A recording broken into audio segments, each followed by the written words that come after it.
Ashley, great to see you, and thank you so much for all your help.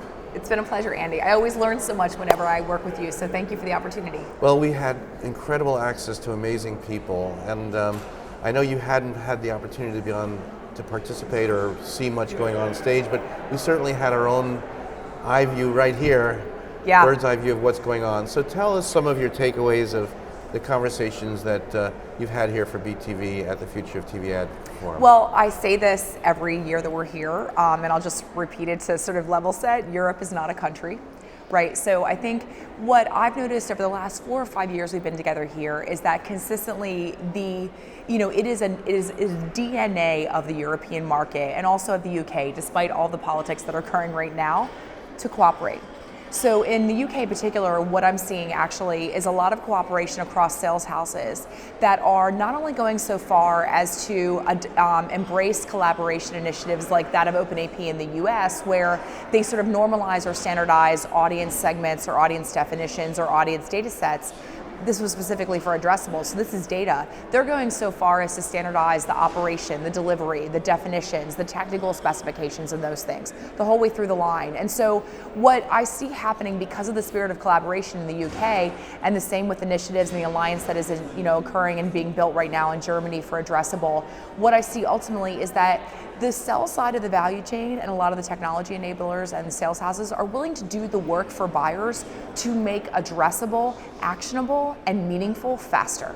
And I think that is an incredible sort of weather vane or lighthouse, probably more of a lighthouse for us in the US if we look forward, comparing and contrasting what is happening in the US versus what's happening in Europe.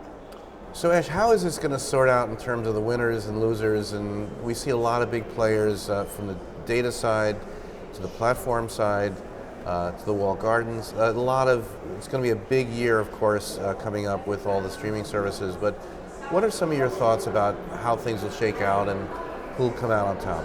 So first of all, specific to the UK and Europe in general, I think that they are in an advantageous position. Although they don't have the scale, and the aggregation of scale is a challenge for the market, the fact that they are taking a leadership position and there is clear alignment around privacy, data management, GDPR, e-privacy, all of those things, I actually think that is going to be a catalyst and accelerant, not an impediment. I think that is something that is holding back the US in particular, is just in general, it's not only that we have issues around privacy, the use of first-party data. California may implement GDPR if it's different by every state. Even though we have a giant market and a huge market, it's still difficult if it's different by every state, for example, in regards to privacy policies, right, and regulation. So I think that is a challenge that we have coming up. But I think also the proliferation of everybody wanting to differentiate by building their own proprietary data set, by building their own proprietary UID, and the fact that we don't actually see a concerted initiative across the US market to make addressable media easier for buyers and for brands, I believe is going to continue to hold us back. I mean, I think we've seen incredible consolidation. And so although we have sort of one-stop solutions and one-stop marketplaces that maybe are aggregating more inventory, we still haven't necessarily made it easier for buyers and brands, because ultimately there's still not one stop and one source because the market's so long. So I think we continue for addressability and for sort of audience-driven, data-driven media buying and planning. We continue to take sort of 5 steps forward and then maybe 4 back. So I'm hopeful that the collaborative spirit will come to the US, particularly because of the opportunity that lies in 2020 with political, and we will see sort of a change of mindset going forward.